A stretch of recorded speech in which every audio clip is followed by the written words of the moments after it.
नमस्कार किसान भाइयों, आप सभी का मेरे YouTube चैनल पर स्वागत है। दोस्तों, मैं आज सबके समक्ष एक और ज्ञानवर्धक वीडियो लेके आया हूं। दोस्तों, अगर आपको मेरी वीडियो अच्छी लगी तो वीडियो को लाइक करें। अगर चैनल पे नए हैं तो चैनल को सब्सक्राइब करना ना भूलें। दोस्तों, मैं आज आप सभी को अपनी वीडियो के माध्यम से बताने वाला हूँ कैसे हम बरसात में अपनी मछलियों को स्वस्थ रखें। तो दोस्तों, भारत में जुलाई, अगस्त, सितंबर में बारिश होती है। इस दौरान तापमान में काफ़ी बदलाव देखने को मिलता है। तो ऐसे में साथ ही में तालाब में भी पानी बाहर से बहकर आता है। तो ऐसे में मछली पालकों को विशेष ध्यान रखना पड़ता है। सबसे पहले मछली पालकों को पानी का विशेष ध्यान रखना होता है।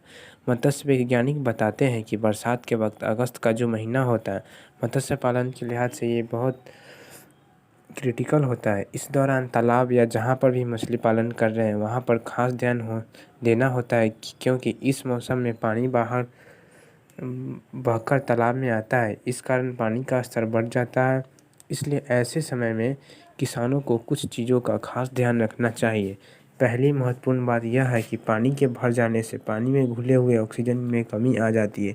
इसके दो कारण होते हैं। पहला है कि धूप नहीं लगने के कारण फोटोसिंथेसिस यानी प्रकाश संश्लेषण की क्रिया नहीं होती है। दूसरा कारण यह है कि पानी का स्तर बढ़ जाने के कारण पानी के अंदर थर्मल स्टेफिकेशन की संभावना बढ़ जाती है। मतलब नीचे का पानी ठंडा रहता है और जब धूप आती है तो ऊपर का पानी गर्म हो जाता है। ऐसे में नीचे का ऑक्सीजन कम हो जाता है। इस दौरान सतह के नीचे रहने वाली मछलियों की मौत होना शुरू हो जाती है। तो ऐसे में क्या करे किसान? अब चलिए इसके बारे में मैं बताता हूँ।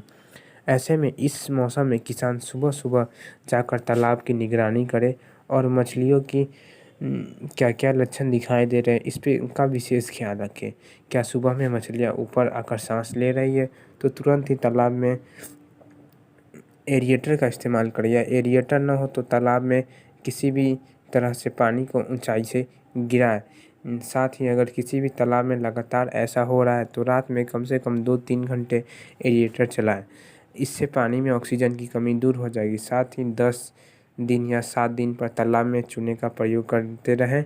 इससे तालाब में उत्पन्न हो रहे माइक्रोब्स की संख्या कम हो जाती है और ऑक्सीजन की मात्रा बढ़ जाती है। साथ ही सतह के अंदर कुछ चीज़ों के सड़ने से गैस बना रहता है तो वह समस्या भी दूर हो जाती है। इसलिए किसानों को तालाब में चूना और नमक का प्रयोग करना चाहिए। इससे कई सारी आने वाली समस्या जैसे पानी के अंदर गैस बनने की समस्या, मछलियों के मरने की संभावना कम हो जाती है।